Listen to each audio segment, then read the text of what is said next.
Mga kalambak, so dito tayo ngayon sa Morong Rizal. May nakita akong isang bata na sobrang dungis, natutulog, tapos parang wala pang kain kasi lantang-lanta siya.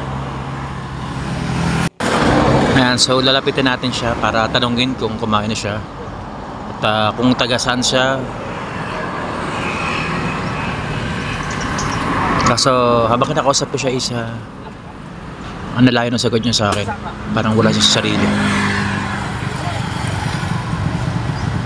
pero nagre-react naman siya.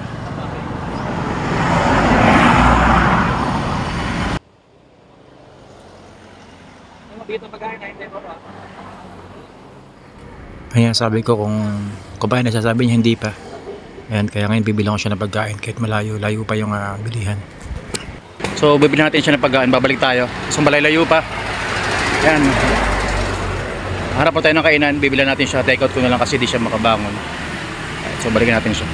Ayan, so dito tayo sa bilihan. So ibang bilihan dito, lang puro sulog lang. Bibilan natin siya dito. So ayun, naka-order na tayo. Ayan, hintayin natin para balikan natin siya doon. So malayo pa. Ayan. So wawa naman, walang mapansin sa dami na dumadaan. So buti nakita natin. So ito na nga, bibili tayo ng tapsilog tsaka isang mineral water. So yung kanin na yun is dalawang order yung kanin, may extra para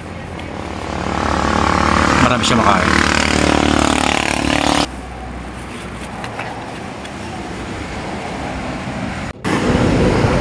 Ayan, grabe gutom niya, nakita niyo, grabe.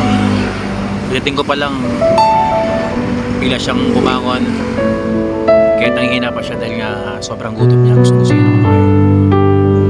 Siguro walang nagbibigay sa kanya, kaya ayan, nakita niya tayo may dalang pagkain is talagang tumaas yung adrenaline niya para makakain na siya.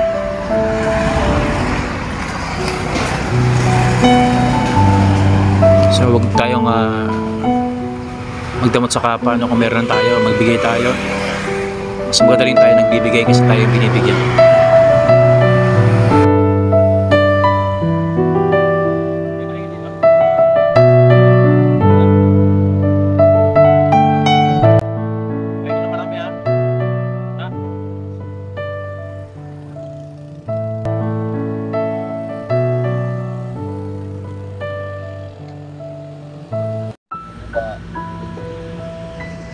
Yan, kaya nga marami ha.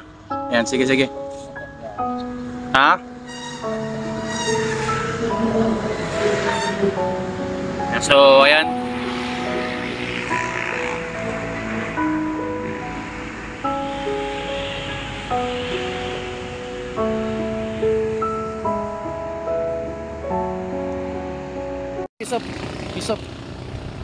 Peace up. Hoy. Alright. Ay mga kalambak, so ayan, kumakain na siya.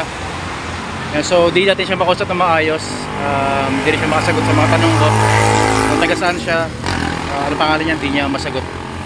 So di ko alam kung may something siya. Alright, so at least ngayon nakatulong na naman tayo. Ayan, kung sino pong nakakalala sa kanya, ayan, dito lang po siya sa matatagpuan, no? Sa Morong Rizal. Ayan, pagpasok mo ng arko ng Morong Rizal, siguro mga 500 meters, makita niyo siya dito bago magkurbada pababa papuntang Memorial. Ayan, syempre huwag niyo kalimutan i-share yung aking mga videos, ayan, para mas marami tayong matulungan, mas maraming tumulong mag-sponsor sa atin. Ayan, so huwag niyo kalimutan mag-subscribe, mag-follow, ayan, sa aking channel. Ayan, babush, God bless all.